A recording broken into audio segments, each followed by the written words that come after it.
Hello everyone, welcome back to my new video. আশা করছি তোমরা সবাই খুব ভালো আছো, আমিও খুব ভালো আছি।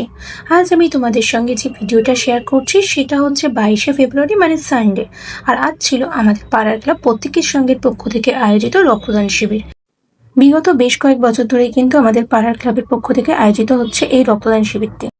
তোমরা যারা যারা আমার সাথে প্রথম থেকেই যুক্ত হচ্ছ তারা দেখেছিলে যে গত বছর আমাদের পাড়ায় রক্তদান শিবিরের আয়োজন করা হয়েছিল এবং সেখানে গিয়ে আমি কি করেছিলাম বা না করেছিলাম, এবং তোমরা কিন্তু সেই ভিডিওটা যথেষ্ট বেশি পছন্দ করেছিলে, তাই জন্য তোমাদের সকলকে অনেক ধন্যবাদ।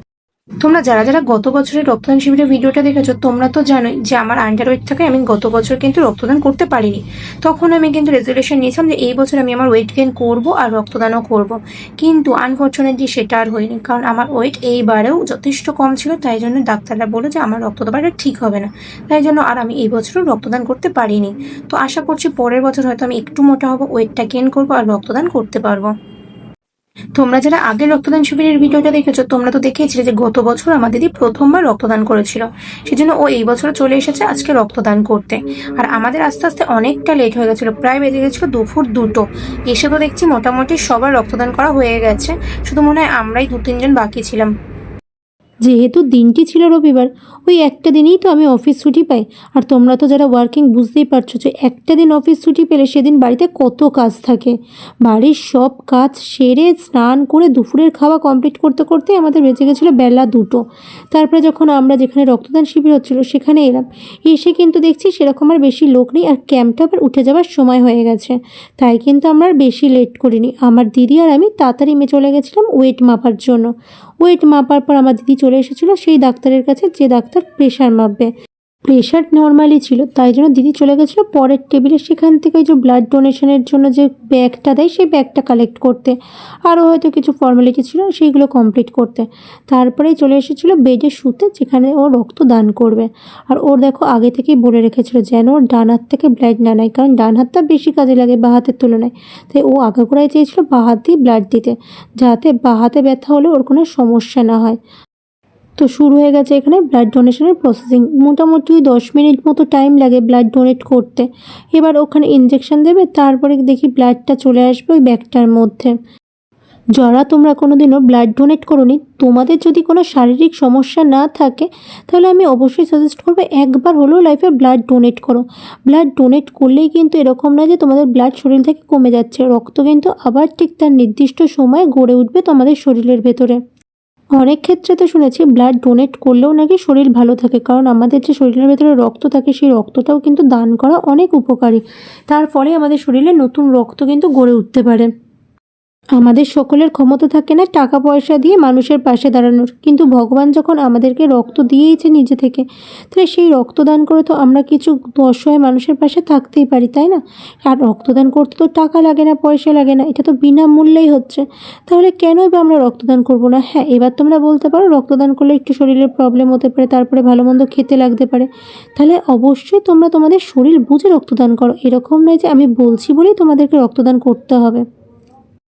তোমরা যারা গত বছরের রক্তদান শিবিরের ভিডিওটা দেখেছো তারা কিন্তু এই জায়গাটা দেখে চিনতেই পারছো। হ্যাঁ, আগের বছর মানে গত বছর যে হলটার মধ্যে রক্তদান শিবিরের আয়োজন করা হয়েছিল, এই বছরও কিন্তু সেই হলেই রক্তদান শিবিরের আয়োজন করা হয়েছে। এটা হচ্ছে আমাদের বাড়ির সামনেরই একটা বিএড কলেজের ভেতর। অ্যাকচুয়ালি আমাদের পাড়াতে সেরকম একটা বড় জায়গা নেই, তাই জন্য যে কোনো অনুষ্ঠানই কিন্তু আমাদের এই কলেজের ভেতরেই করা হয়। আর এখানে হয়ে গেছে কি মাথা ব্যথা ঘুরছে নাকি? না না, মাথা ব্যথা ঘুরছে না, চোখটা একটু বেঁধে দেয়, এরকম পাগলি চুল বেঁধে দিতে হবে? দাও, চুল বেঁধে দিচ্ছে। তোমরা তো শুনলেই যে রক্ত দিয়ে কিন্তু আমার দিদির কোনো রকম সমস্যা হয়নি, কিন্তু তাও যেহেতু রক্তদান করেছে তাই জন্য পাড়ার কিছু দাদারা বললো তুই একটু বসে রেস্ট নে। তাই জন্য ও যেখানে রক্তদান হচ্ছিলো সেই হলেরই একটা পাশের চেয়ারে বসে কিছুক্ষণ রেস্ট নিচ্ছিল। আর রেস্ট নিতে নিতেই কিন্তু ও পেয়ে গেছিলো রক্তদান শিবিরের যে সার্টিফিকেটটা হয় সেই সার্টিফিকেটটা। তারপরে একটা দাদা বললো বাইরে গিয়ে ওকে চা জল খেতে, যেহেতু রক্তদান করেছে একটু গরম কিছু খেলে হয়তো ওর ভালো লাগবে। তাই জন্য আমরা চলে এসেছিলাম এখন বাইরের দিকে। ও এখানে এসে একটু চা খেয়ে নিয়েছিল গরম গরম, তারপরে ও পেয়ে গেছিলো রক্তদানের জন্য গিফট। আর তোমরা তো দেখতেই পেলে এই বছর কি গিফট দিয়েছে। তোমরা কি কেউ গেস করতে পারছো বা মনে আছে তোমাদের কারোর যে আগের বছর আমাদের রক্তদান শিবিরে কি গিফট দিয়েছিল? যদি মনে থাকে অবশ্যই কিন্তু আমাকে কমেন্ট করে জানিও। আর তোমরা কারা কারা বুঝতে পারছো যে এই বছর আমাদের পাড়া থেকে আয়োজিত রক্তদান শিবিরে রক্তদাতাদের জন্য কী গিফট দেওয়া হয়েছে? যারা যারা বুঝতে পারছো ঝটপট কমেন্ট করে যাও তো দেখে। শুধু তো রক্তদানের আয়োজন করা হয়নি, তার সাথে প্রেশার মাপা, সুগার টেস্ট, এক্সরেরও ব্যবস্থা করা হয়েছিল। কিন্তু আমরা যেহেতু অনেকটা পরে এসেছিলাম, যেখানে সুগার টেস্ট আর প্রেশার মাপা হচ্ছিলো সেই ক্যাম্পটা উঠে গেছিলো। তাই জন্য আমি এখন চলে এসেছি আমার দিদি যেখানে প্রেশার মাপিয়েছিল সেখানে। যদিও এটা এনাদের কাজ ছিল না, এনাদের কাজ ছিল শুধুমাত্র যারা রক্তদান করবে তাদের প্রেশারে মাপায়। কিন্তু আমি তাও ওনাদেরকে একটু রিকোয়েস্ট করলাম যে আমার প্রেশারটা একটু মেপে দিতে, কারণ আমি জানি আমার লো প্রেশার প্রচণ্ড পরিমাণে আমার ফ্ল্যাকচুয়েট করে। সেই জন্য তো আমার যখন তখন মাথা ব্যথা ঘুরে যায়, মানে আমি যদি এক জায়গায় অনেকক্ষণ বসে থাকি তারপরে ওই জায়গা থেকে উঠলেই কিন্তু আমার মাথা টাথা ঘুরতে শুরু করে দেয়। এই বিচ্ছিরি একটা সমস্যা তোমরা কে কে ফেস করো অবশ্যই আমাকে কমেন্ট করে জানিও। আর এই যে দেখো মাঠটাও চিনতে পারছো, এর আগের বছর কিন্তু ঠিক এই মাঠে এই রক্তদান শিবিরের যে অনুষ্ঠানটা সেটা আয়োজন করা হয়েছিল। আর তোমাদের কি মনে আছে যে আমি আগের বছর এই রক্তদান শিবিরের দিনে কিন্তু ইউটিউবে যেহেতু আমার একটা ভিডিও 1 মিলিয়নের ওপরে গেছিলো, না 1 মিলিয়ন, এটা 2 মিলিয়নের ওপর গেছিলো, সেই ভিডিওর জন্য কিন্তু এই পাড়ার ক্লাব থেকে আমি একটা মেমেন্টোও পেয়েছিলাম। সেটা কিন্তু আমার জীবনে ছিল সব থেকে বেস্ট ডে। আর দেখো এই কলেজের মাঠটাতে কত রকম শীতকালীন ফুল হয়েছে, ডালিয়া, গাঁদা, আর ডালিয়ার কত ভ্যারাইটি।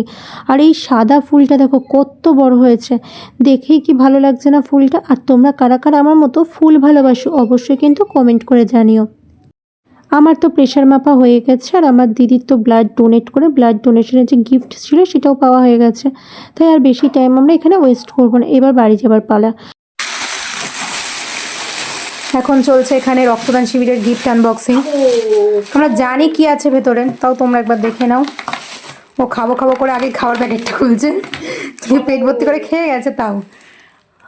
অনেক কিছু এখানে আছে ডিম সেদ্ধ, তার সাথে একটা কমলা লেবু, একটা আপেল, একটা কলা, পাকা না মনে হচ্ছে কলাটা দেখে, হ্যাঁ পাকা, একটা মাজা, পাকা হবে, হ্যাঁ পাকা। আচ্ছা, তার সাথে একটা মাজা আর একটা কেক আর একটা মনে হয় সন্দেশ।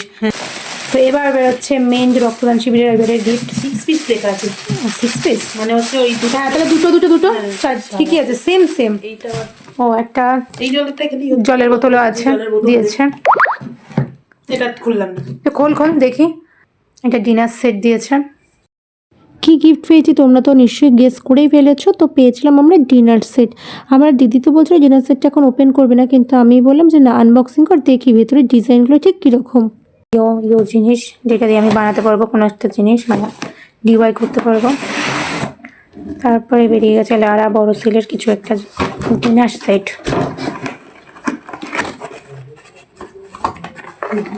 প্রিন্টটা হ্যাঁ প্রিন্টটাই দেখতে চাই, বাহ সুন্দর লাগছে দেখতে। প্রিন্টটা খুব সুন্দর।